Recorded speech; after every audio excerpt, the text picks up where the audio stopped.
How to activate Lycamobile eSIM. Hello everyone, I am Shaka and welcome to our channel. Now, let's get right into the tutorial. An eSIM is a digital SIM card that's embedded inside your device. With Lycamobile eSIM, you can activate your plan without needing a physical SIM card. This means you can easily switch between plans without the need for a new physical SIM card.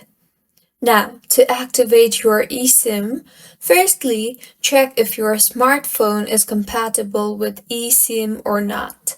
If yes, move towards the step 2. That is, buy your eSIM.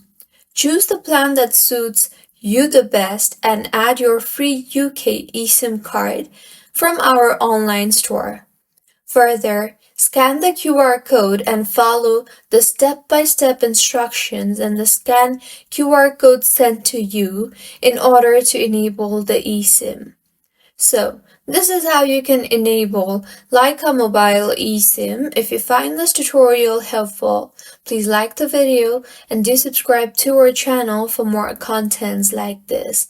Thank you for staying with us until the end.